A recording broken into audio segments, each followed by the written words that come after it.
You're listening to the Smash Bros. Cast, episode 12. I'm your host, N64 Josh. My co-host and sparring partner, Nightcrawler. What's up, man? How's it going? It is going so good. We're doing this live right now, twitch.tv/N64Josh. It's after 10 o'clock on Thursday, 10 p.m. Pacific Standard Time. We've got East Coasters hanging out with us, Shellshock Prime, all the way from the East Coast. It's past 1 a.m. You're a crazy person. Thank you for being here with us live. We have a great show planned for you guys tonight. We're going to talk about some Smash Bros. Leaks. We know who's going to be casting the Smash Invitational. We'll talk a little bit about that. Crawler found somewhat of a local scene near him, so that's pretty awesome. And we're going to be looking at Cloud as our character today. So let's jump into this thing, man. Let's do it. Who are the casters for the Smash Bros. Invitational? All right, so this popped up. I think it was this morning I saw it, right? When I sent it to you. Yes. Yep. Announced today. Yeah, and we have their Twitter handles and kind of a little bit of a history on kind of their history with either Smash and or esports casting. So we have Jordan Kent, Vicky Kitty, Vicious Fish, and TK Breezy. And I think you were telling me a little bit about the history of some of these guys. Yeah, so Jordan is the only one that I'm real familiar with, and even that's just from what I've seen from the Nintendo World Championships and the Splatoon US and Canada Open. He did that and we've seen him. I believe we even saw him at the ARMS tournament that they did during E3. The one on I think that was that just on YouTube, or did they live stream that? Whatever they did, where they had developers playing against. I want to say he may have done that as well. So not the one that was just a couple. No, last month. Okay. Well, there's a very good chance he did that as well. Usually when Nintendo's putting something on, this guy's casting it, and he does an excellent job. He does a really good job. So he's the only one that I am familiar with. I'm excited to hear from the rest of them. It looks like a great group, and just looking at their Twitter feeds and seeing all the tweets coming at them that they're retweeting, there's a lot of people that are really hyped for them casting this stuff. So they're excited. I'm excited. I think it's a good thing. With four people, they'll be able to kind of mix and match. Usually there's traditionally like two casters that are calling the matches. So maybe they're gonna. I think didn't they with the Nintendo World Championships kind of have kind of a panel that was in between matches talking about stuff, and then separate a group that would look over as the games were taking place, kind of live commentate as well. So maybe they'll have kind of the guys back in the studio, quote unquote, to throw it back to, but then also the actual game casters that are there for the match as it's taking place. Yeah, they could have two of them on the floor, taking interviews right away, getting, talking to the players after they're over, that kind of stuff as people are prepping for the next matches. I mean, all four of them may be sitting up at a desk. We don't know what the plan is going to be exactly, but they're ready, and it's one of them's probably going to get sent out in the crowd to go pull out the crazy dressed person to pull him up on stage, right? Yeah, and I mean, if you think back to the Nintendo World Championships, that Jordan guy seriously impressed me, because they would be like you could tell in his ear he would hear, okay, stall, and so he would just start talking, and then somebody would say something to him, and then he would stop mid sentence, and now we're back, and he would just so organically just was fluid. It's good stuff. It's good stuff. And even during the Nintendo World Championships, they had 14 people playing at the same time, and they obviously had help monitoring the play that was going on at that time, but to be able to multitask and keep an eye on everything that was going on, it's challenging. Yeah, for sure. And he knocked it out of the park. So I'm excited. I'm excited to hear from each and every one of these guys, and so it'll be a good time. Possible Smash character leak. I grabbed an article, or you grabbed an article from comicbook.com. I'll have it in the show notes. n64josh.com/SBC12. This leak comes from a GameFAQs user by the name of Verge Ben. I think I'm saying it right. Who leaked TMNT DLC for Injustice, and he leaked the debut of Soul Calibur 6. Here's what the leak says. More characters than Wii U. The entire returning cast from Wii U. And new characters. Ridley. A Konami representative, which is probably Solid Snake. That's the guess. So we could get an old Brawl character. Possibly. Ice Climbers are coming back, according to this leak. Simon Belmont, which is one I was calling for a while ago, was like, hey, where's Simon? Which, that's also a Konami representative. Mm-hmm. Shellshock Prime in the chat said Bomberman, ?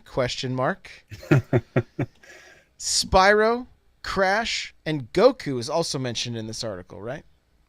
Yes. Yeah. So, what? Here's one more thing I'll say about this. I've seen a handful of people on Twitter who seem to be in the know. These are the people that I consider to be in the know. Like, they even get some insider info, that kind of stuff. They are even agreeing and saying, yes, not that yes, this is true, but they're leaning towards the fact that this could be a bigger roster than the Wii U. Take it away, man. What do you think of this? Yeah, I mean, well, and that's kind of what we've been talking about for the last couple weeks here, is just that it is a 50-man or 59-man roster on the current Wii U version of Smash, and how there's so many more characters that we could hope to see, and characters that were forgotten from Brawl and the other games there. I think Brawl maybe is the only one that has missing characters right now. Is there anybody from Melee that wasn't represented? I'm drawing a blank if there is. But I think Pichu. Yeah, I guess that's maybe it. But yeah, just like where's Wolf? Where's some of those characters from? I mean, Pokemon Trainer was in Brawl. So there's those handful of characters that everyone's kind of wondering about, and why not, if they were there once upon a time, why not bring it back and just make this the best Smash that it can be? And I guess the only hiccup there could be just balancing and what it's going to be. But I think the more the merrier for me. I think just options and a new meta can maybe rise, and it can only be good. Here's what I think. This is what if this leak is true, and remember, take all of this with a grain of salt, okay? Take it with a grain of salt.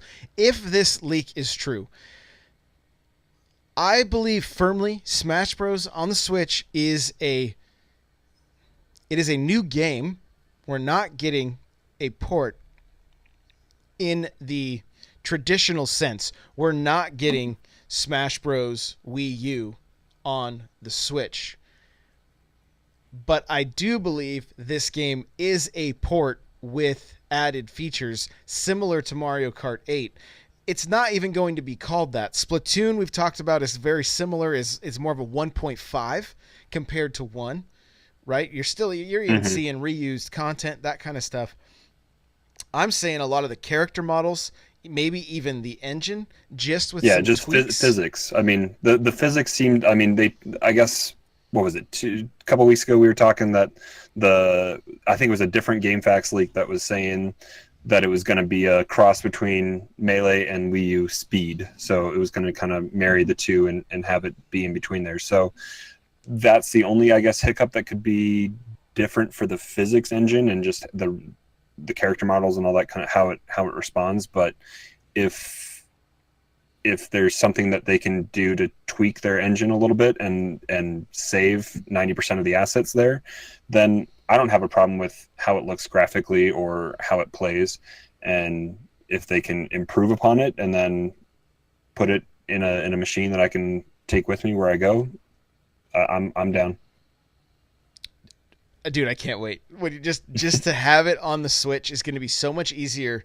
Like, look, we could practice on the 3DS, but like the more we've played on the Wii U, the harder it is for me to go back and play on the 3DS. If it was my only option to play Smash, I could see myself doing it regularly. But man, you get the GameCube controller in your hand, and what it's hard. It's hard to Yep. go. It's hard to leave the just the sticks. You know what I mean? Like, and the button layouts. So Well, and that was an item of contention this week in our Discord. So I think we had some people who maybe didn't necessarily grow up playing on 64 and GameCube with the controllers and how they evolved in that way, and we're perfectly happy with the Wiimote and nunchuck, or the just the Wiimote sideways and how the game plays that way. But I think we've been having that discussion in the Discord about why the GameCube controller is kind of the perfect way to play and really master Smash. yeah, it's here's what I was thinking about today. What if instead of with the Wii U, we were given the adapter to take actual GameCube controllers? Were we given it? We you had to fight tooth and nail to get one. Well, I didn't, but some people did. Yes, I I had to walked put into a Google, I had Best to Buy put and Google walked out Alerts with on it. for it. So it was simple for me that day, but not for everybody. Um, what if this time around we get a Pro controller based on the GameCube layout, but without the analog triggers? Because those don't do anything in Smash on the Oh Wii yeah. U anyway. Well, and they don't respond right now with because the Wii U adapter does work on the Switch right now after firmware update 4. I believe it was 4.0 that added that option to plug it in. But I don't think it recognizes it's only digital input. It doesn't recognize the analog triggers. Correct? Right. And because of that, it's an awfully long throw. You know, which in Smash Wii U, you don't have to. I believe it recognizes it by just a gentle touch, right? But it's still a super long throw. So I think for me, if we saw the Pro controller merged with the GameCube controller, because we can already plug a Pro controller into the Switch and turn off the NFC reader and make it a wired connection. Mm-hmm. But at the same time, to be able to unplug, set it up tabletop, and then play the Switch, I would much prefer practicing without having to be docked Yeah. and not using the Joy-Con controllers, because I don't want to. I don't want to use my grip. Yeah, those joysticks aren't tall enough to. No, to it's really, it's yeah. not. I mean, look, we play on the DS. There's no length on that circle pad anyway. It's all just, it's all flush. But the perfect way in my mind to be able to play Smash on the Switch on the go is going to be tabletop mode with a Pro controller that hopefully is merged with the GameCube controller. So we get to see the giant A button, just the button layout the same, two bumpers, two triggers. I just love the feel of the sticks on the GameCube controller. So hopefully they could get something like that. I don't know. What do you think? What do you think the perfect setup for you is? Yeah, there was.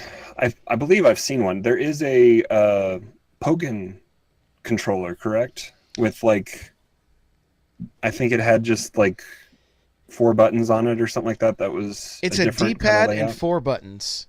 That's Yeah. it. So I mean, there is precedent there that I guess But it's wired. yeah, yeah. I think, but the what's the difference right now in those licensed character controller pro controllers that are wired at like Walmart compared to, because those are like $20, right? Yeah, they're pretty cheap. Yeah, I mean the only downside to that is that you'd have to have a USB-C to uh, USB-A adapter for the bottom of your Switch in handheld. That then the kickstand doesn't work, and you just have to lay it flat on the ground if you want to use a wired controller like that. So, I mean, it adds in extra barriers, I guess, to being able to play how you want versus having that little bit of input lag if you're just practicing in handheld, or if you want that quick response, you suck it up and use the Joy Cons, I guess, attached to the system. But I think ultimately, if Nintendo wants to, they are supporting the GameCube controller on Switch, because right now I don't see them not having the inputs recognized from the GameCube adapter plugged in while it's docked. I don't see them not supporting that because it is there. But I do see them, if they don't want to remanufacture the adapter, then coming out with a Pro controller that would meet the needs, look like a GameCube controller, and have that kind of feel that I think a lot of people are wanting to have from it. But and we know that Nintendo's has been talking to pros, yes, I think a little bit, so maybe they're getting input from them. So I mean, I'm holding the Pro controller right now. Honestly, this thing is going to be amazing for Smash. Like I have no doubt in my mind that this is going to be an amazing controller for Smash. And it already is a step ahead of the GameCube controller because of the second bumper. mm-hmm. Yeah, because you're missing. I have my GameCube controller right here in front of me, and we're missing Z button. Yep, we only have ZR and not ZL. So yeah, so I mean, I think it's completely capable. But there's just something about holding the GameCube controller and playing Smash, right? I mean, that's what we talked about it in the Discord quite a bit. It was why do people want the GameCube controller? I think part of it is just like it's like a fight stick in an art for like Street Fighter. Yeah, and I was talking to a friend this week, and it's rare that a company supports a controller for as long as they have. That it just shows how I put it on par with the 360 controller. I mean, where it sets a standard for what it is, and it came out after the monstrosity that was the three-handed craziness of the 64 controller to actually fit in your hand well and make sense with the button layout, and then it's since been supported all the way through the continuing systems of Nintendo. They had GameCube adapter ports built into the Wii, and the system played GameCube games. And then with the Wii U, they came out with the Wii U adapter, albeit they waited 3 or 4 years into the development, or 3 years into the development of the Wii U to put it out with Smash. But the reason to have that controller was for that game, so they embraced that. And then with the 4.0 firmware update, they allow it to be used in Switch games. And I think the biggest community that is happy about that was the Brawlout community, that they're playing a version of Smash that I think originally that game was created by Melee modders that wanted to create an even more competitive, non-party game, fighting game that was in the vein of Smash Bros. So I'm holding right now one of these janky GameCube looking controllers that it's Mario branded. My wife and I both have them. She has the peach one, right? They're a shiny plastic. They just, all of the buttons feel very janky. The sticks feel bad.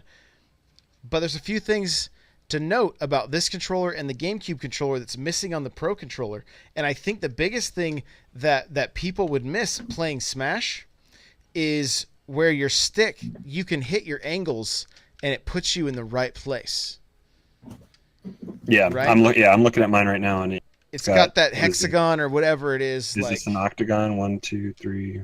I think it is. Yeah, it's an octagon. So yeah, Yes. eight way directional joystick. Which I mean, that's in essence what you get with a D pad, where you're hitting those angles, and it's 8-way directions, and so, but it's just locking the randomness that could be in a 360 movement stick into kind of falling into its spot a little bit better. So, so that's a E3 prediction that we're gonna see a hybrid uh, GameCube um, Pro controller. I could be totally wrong. It may just be that we're going to use GameCube games, and that's, I mean, hey, then we're GameCube controllers, and then we're going to just mainly practice on, while it's docked, and it'll be a similar situation now. It's just at least we'll have some, like, as we have with the Wii U and the 3DS. At least we will have some sticks. Period. Right. Yep. Versus just the circle pads. So, um, I mean, through the years, Nintendo has done a pretty good job of offering a variety of ways to play this game, and even making the good decision of removing motion control. And the Wii had the most options, I believe.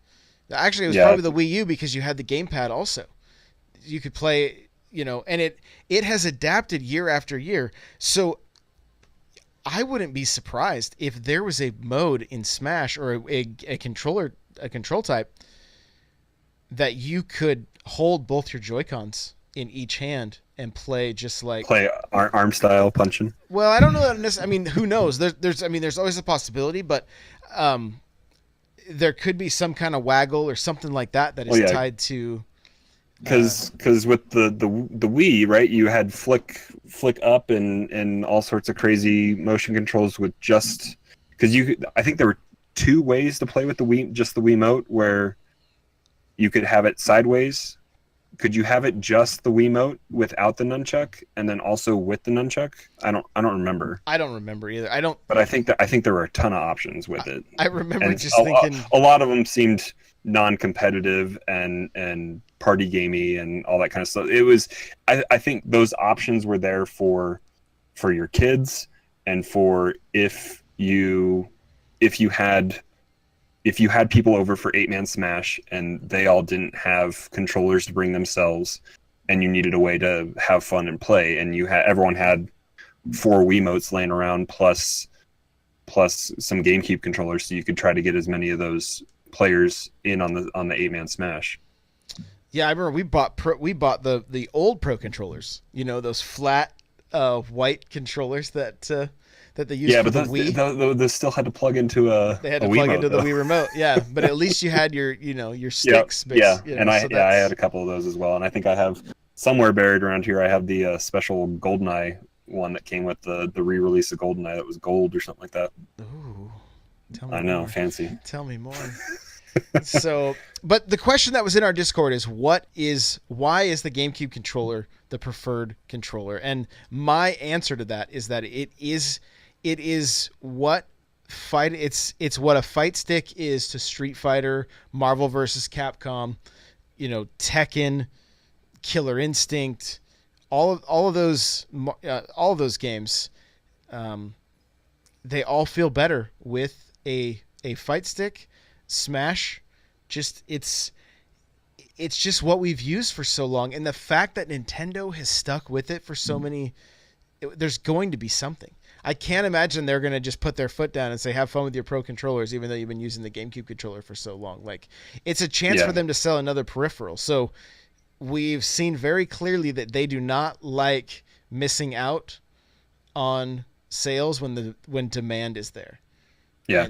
And I mean, I think also just ergonomics of the button layout. I mean, the A button is oversized on the GameCube controller. B is right there, easily accessible right next to A. And then X and Y are mappable, at least in this current version. I don't remember if you could do that in previous versions, but you can map it to whatever suits your fancy for jump or for grab or for shield or however you want to play it. And so those buttons are also, they're not taking up a lot of real estate, but they're easily accessible as well. So it's just how it fits in your hand, and just the C stick as well. If you need to get that guaranteed smash attack off, you know that instead of having to sit there and charge up A, you can hit that C stick, and you're guaranteeing that charged up smash. Last thing on our list here, Colorado Smash scene. You stumbled across this, and I have a link to a YouTube video that'll kind of get you guys some info if you're in the Colorado area. But no, if you're in the state, check this video out. There may be there's a Facebook group, and I did stumble across their Discord as well. So I think, yeah, I mean, they have it's a community I didn't realize it was there, but it kind of goes back to what Scott was talking about a couple weeks ago when we had him on, about how the Smash community is. We originally started when we were looking for local groups on Smash boards, and how that is just so much information to sift through, and all these local groups have kind of just been on Facebook, and that seems to be where they organize and how they get the word out and let you know where it is, when it is, and how often it's happening, and they can invite you from there. A lot of groups are private groups that you have to request to get into, but I mean, I think as long as you're taking the time to seek them out, they're going to let you in. And how I found it was, I have a coworker at work who has been telling me that he could beat me in Smash, and I did not refute him. I knew that he could beat me because I know where you and I are at. But then he goes on to tell me that his brother is number one in the state in Colorado in Smash. So he's had that at-home practice with on just another level that we're not quite there yet. I don't know if we'll ever get there. So,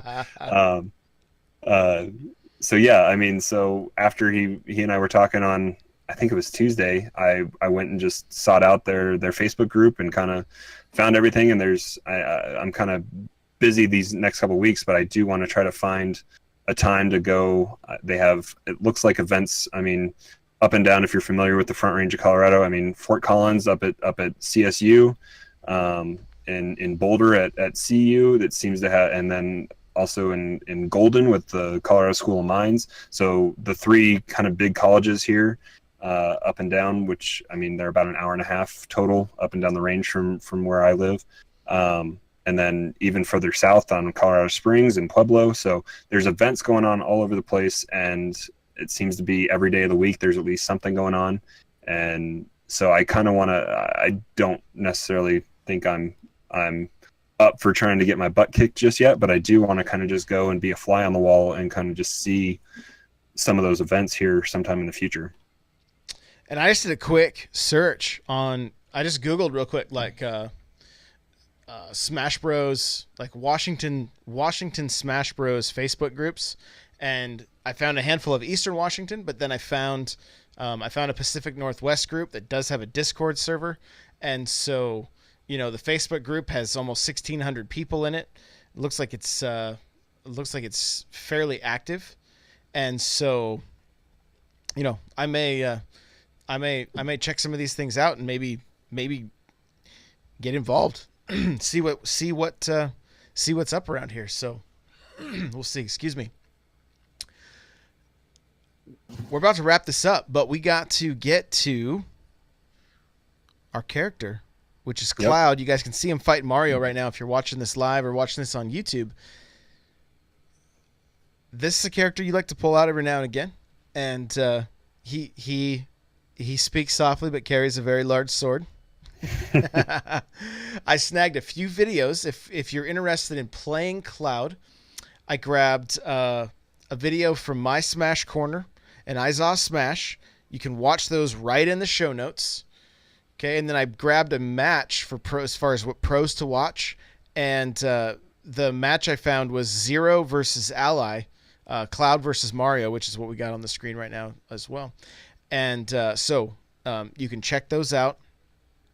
Cloud is a pretty interesting character. What do you like?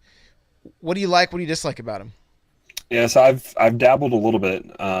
It is Cloud has just a really charged up attack if you can get it all the way charged, I don't know what the percentage is that you can have a guaranteed kill, but I think it's fairly low if you can manage to get the hit off. And he's got a decent amount of range from the few pro matches that we've kind of watched over the last couple of weeks on Twitch. I've seen Cloud used by a few different people playing in those tournaments, and from what I've seen happen, I don't know what the I haven't had a chance to watch the videos yet that you have in the show notes, but I think he's a very strong lateral kind of control character. So take your character from one edge of the map to the other, and then really work on those left and right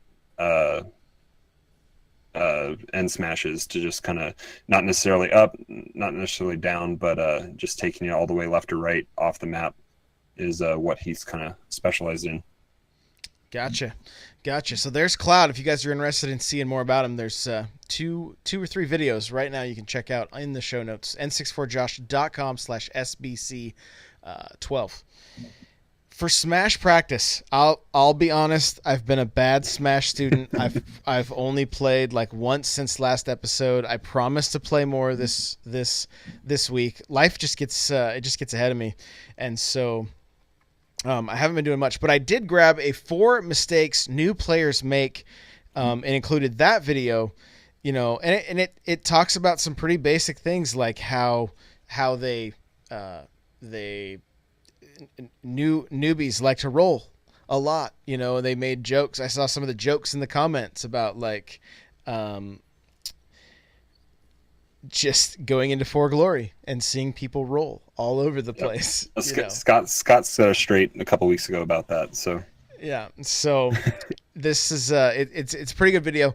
I recommend checking it out. The video from last week, I'm still referencing on like just having a routine. Like I want to get my routine with Smash of just getting the movements down and getting prepped, because we're gonna be playing this game sooner than later, and I can't wait. I want to make sure I'm up to par. So anything exciting as far as practicing or anything for you this week? Any breakthroughs? I know we kind of just talked about it briefly, but like again, the thing for me is just I jump into those matches and I tend to focus on one thing, but constantly trying to build that arsenal, and watching and adapting. And I heard, and I can't remember if I've said it on here or not, but I know I've heard Zero say it before, and he said, if you're watching your character, you're doing it wrong.